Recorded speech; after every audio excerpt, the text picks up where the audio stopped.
محترم ججز صاحبان، معزز اساتذہ کرام اور پیارے ساتھیوں، السلام علیکم۔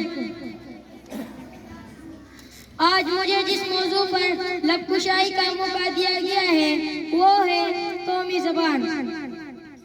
کسی قوم کی زبان اس کی تہذیب، ثقافت اور اس کی پہچان ہوتی ہے۔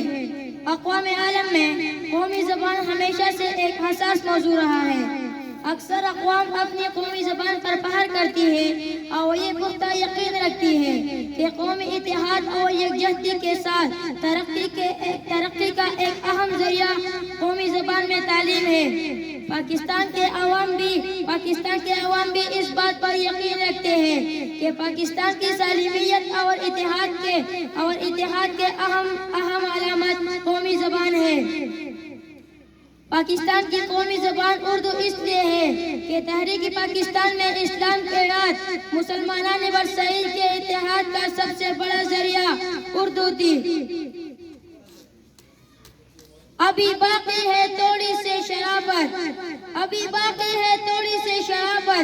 ابھی کچھ لوگ اردو بولتے ہیں۔ جناب صدر، یہی وجہ ہے کہ قائد اعظم نے قیام پاکستان کے فوراً بعد واضح کر دیا تھا کہ پاکستان کی قومی زبان صرف ایک اور وہ اردو ہوگی۔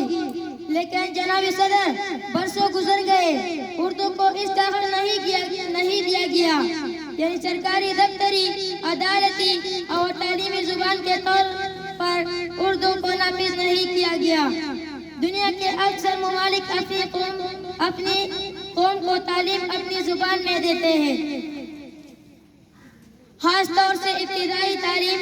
جناب صدر، جاپان نے شکست کے بعد اپنی زبان اور تعلیمی نظام کو برقرار رکھا اور 40 سال کے اندر عالمی قوت بن گیا۔ چین نے اپنی قومی زبان میں تعلیم حاصل کر کے خود کو عالمی طاقت کے طور پر منوا لیا۔ پاکستان میں بھی بارہا یہ کوشش کی گئی کہ قومی تشخص کے بقا اور تحفظ کے لیے قومی زبان اردو ایک اہم ذریعہ بنے۔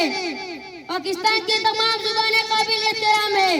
پاکستان میں ہر فرد کو یہ حاصل ہے کہ وہ اپنی ثقافت اور زبان کا تحفظ اور اس پر فخر بھی کرے، لیکن ان تمام مختلف اللسان اکائیوں کو جوڑنے والی واحد زبان اردو ہے اور سب کو یہ بات باور کرنے کی ضرورت ہے کہ اردو ان تمام زبانوں کی حریف نہیں، حلیف ہے۔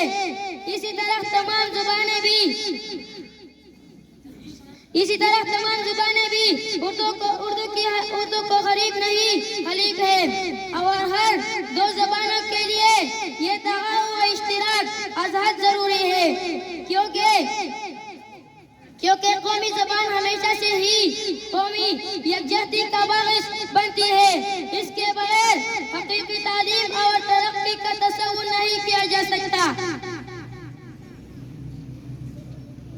میں اپنی تقریر آخر میں صرف یہ کہوں گا کہ آئیے قومی زبان کی ترویج و اشاعت میں اپنا کردار ادا کریں تاکہ ہم بھی دوسرے اقوام کے طرح ترقی کے راہ پر گامزن ہو سکے۔